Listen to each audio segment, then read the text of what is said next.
ഞാൻ വാവാസ് കുസിലേക്ക് ഏവർക്കും സ്വാഗതം. ഞാൻ സ്വാദിഷ്ടമായ ഒരു ഡിഷുമായിട്ടാണ് വന്നിരിക്കുന്നത്. നമുക്കിത് എങ്ങനെ ഉണ്ടാക്കിയെന്നും ഇതെന്താണെന്നും നമുക്കൊന്ന് നോക്കാം. ഇത് 500 ഗ്രാം ശർക്കരയുണ്ട്.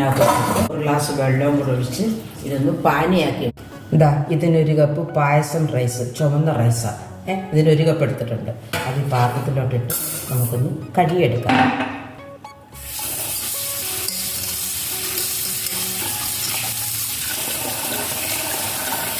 ശരീരത്തിനകത്തോട്ട് ഒരു കപ്പ് വെള്ളം ഒഴിച്ച് അടച്ചു വെച്ച് ഇത് തിളച്ചെടുക്കാം. ആ വെള്ളം തിളച്ചു അതിനകത്തോട്ട് നമ്മൾ കഴുകി വെച്ചിരിക്കുന്ന അരി അടച്ചു വെച്ച് പകുതി വേകുന്ന വരെ ഒന്ന് വേവിക്കാം. മക്കാനയ ഇത് നമുക്ക് രണ്ടായിട്ടൊന്ന് കട്ട് ചെയ്യാം. ഇതല്ല ഇത് ഒരു തേങ്ങ തിരുമ്മിയതാ. അത് ഈ പാത്രത്തിലോട്ടിട്ട് അല്പം വെള്ളവും കൂടെ ഒഴിച്ച് ചെറുതായിട്ടൊന്ന് ഞെരിടണം. ഈ അരി പകുതി ഭാഗം വെന്തു. പകുതി വെന്തു അരി. ഇനി അതിനകത്തോട്ട് നമ്മൾ ഈ തിരുമ്മി വെച്ചേക്കുന്ന തേങ്ങാപ്പാലും കൂടെ ഇട്ട് കൊടുക്കണം.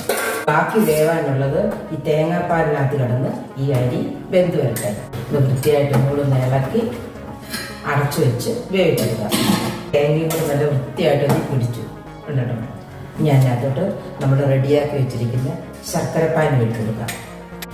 ഞാൻ മധുരം ഒന്ന് ബാലൻസ് ചെയ്യാൻ വേണ്ടി ഒരു പൊടിക്ക് ഉപ്പൊടി 2 വയണേരയുണ്ട് അതുകൂടി ഇതിനകത്തോട്ട് കൊടുത്ത് ഇളക്കി അടച്ചു വെച്ചെന്ന് ഒന്നുകൂടെ വേവട്ടെ. ഇനി നെയ്ക്കകത്തോട്ട് ഈ തേങ്ങക്കൊന്തൊന്ന് വറുത്തെടുക്കാം. ഞാൻ അതിനകത്തോട്ട് ഈ മുന്തിരി വറുത്തെടുക്കാം. ഇനി അതിനകത്തോട്ട് തന്നെ ഈ കാഷ്നട്ട് വറുത്ത് ഇനി അതിനകത്തോട്ട് നമുക്ക് ഈ മക്കാനയൊന്ന് പായസം കൊടുക്കും. ഞാൻ അതിനകത്തോട്ട് ഏലക്ക പൊടിച്ചതുണ്ട് ഇട്ട് കൊടുക്കാം. വറുത്ത് വെച്ചേക്കുന്ന കാഷ്നട്ട് എല്ലാം ഉണ്ട് അതെല്ലാം ഇട്ട് കൊടുക്കാം. സ്വാദിഷ്ടമായ ഒരു പായസം. ലൈക്ക് ചെയ്യാനും ഷെയർ ചെയ്യാനും സബ്സ്ക്രൈബ് ചെയ്യാനും മറക്കണം. തിരിയട്ടെ പായസം. നമ്മുടെ പായസം ഉണ്ട്. ഇനി ഇതേപോലെ നല്ലൊരു വീഡിയോ ആയി കടന്നു വരുന്നതിന് വരെ ഏവർക്കും താങ്ക്സ്.